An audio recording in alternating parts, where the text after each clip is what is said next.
Kamusta na, Brad? Nandiyan ulit si Steph sa loob eh. Lagi naman eh. Sa bagay, di yan pupunta dito kung wala siyang rason. Lapitan ko kaya.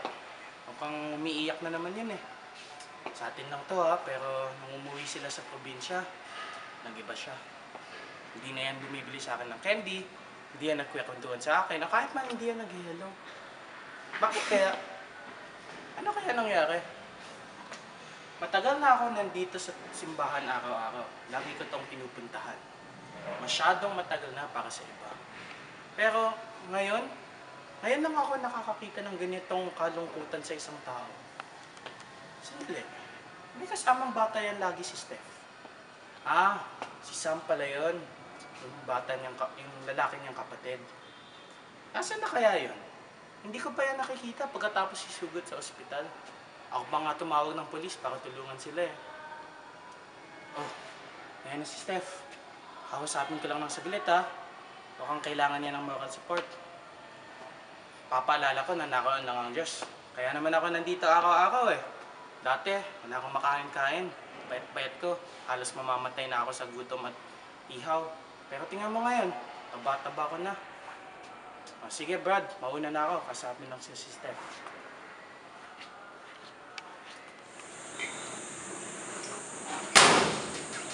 Luhod! Sabi ko, luhod! Wag po ngayon. Wag po.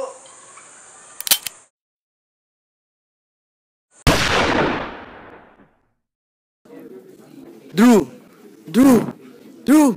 Bilisan mo na't malilate ka sa school, sabi ni Mrs. Delan. Sige ma, pababa na ako, sabi ni Drew. Nagpaalam si Drew sa kanyang nanay at lumakad papunta sa UP.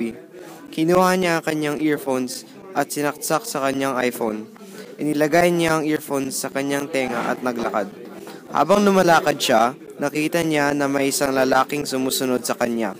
Tumalikod siya para makita ang mukha, pero nakita niya rin na may baril sa kamay niya.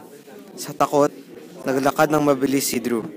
Nang tumigil siya para makahinga, ang lalaki may baril ay hinawakan sa kanya at naglaban sa iPhone. Habang naglalaban sila, nagdasal si Drew sa Panginoon para hindi mamatay at para walang masamang mangyayari sa kanya. Nang tinutukan ng lalaki ang baril sa tiyan ni Drew, umiyak siya. Nahulog si Drew sa sahig. Naninginig siya at nagdadasal. Sumigaw siya, "Sorry po Panginoon, sorry na sa masamang ginawa ko. Sana hindi ako papatayin."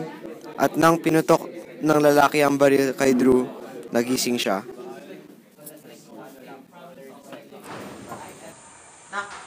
Anak, okay ka lang? Okay lang po. Okay, masamang panganiniginan po. Nakita ko si Marikang tumatakbo papunta sa akin at sa likod niya ay isang grupo ng Hapon. "Tay!" sigaw niya. Kinuha ko siya agad at isinara ang aming pintuan. Itinumba ko ang aming mesa upang ito'y gamitin naming proteksyon at kinuha ko rin ang aking baril. Narinig namin ang sunod-sunod na pagputok ng baril sa kabilang bahay. "Ah!" sigaw ng isang babae. "Sina Maring Alice yun ah," sabi ng aking asawa. Lahat kami natakot at nanginginig dahil 2 bahay na lamang at kami na. Sinabi ko sa aking pamilya, "Mahal ko kayong lahat. Tandaan niyo iyon. Hindi ko sila hayaang hawakan kayo. Mamamatay muna ako bago nila gawin iyon."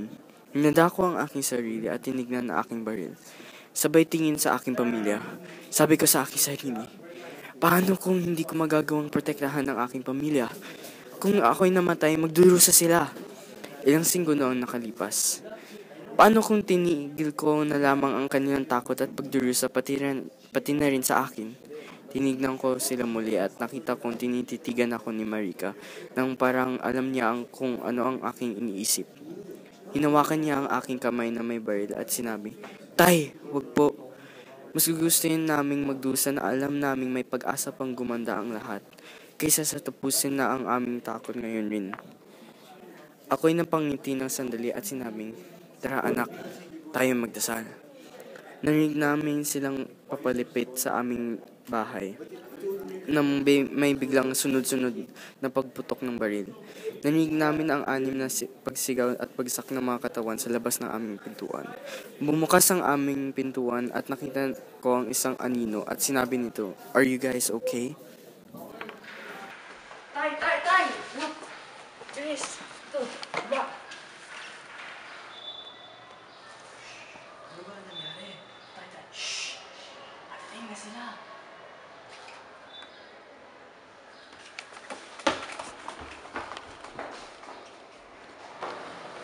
Tay, mamamatay na ba tayo? Hindi ba yan, anak? Alam mo, mahal na mahal kita.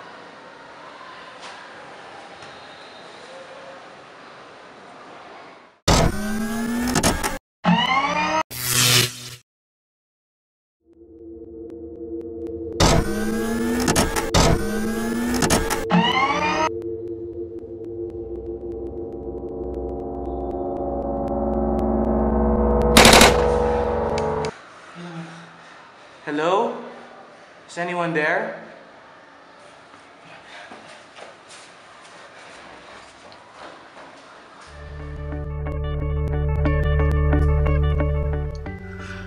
Matagal na kaming buhayin ng aking anak. Araw-araw, nagpapasalamat kami sa Diyos at buhay pa nga kami. Sa totoo, nakala ko na talagang mamamatay kami doon. Pero, sinabi ko nga na ang Panginoon ay laging handang tumulong. Nandyan lang siya sa taas, nagbabantay ng bawat kilos at galaw na gagawin at ginagawa natin. Hanggang sa muli, hanggang sa susunod po.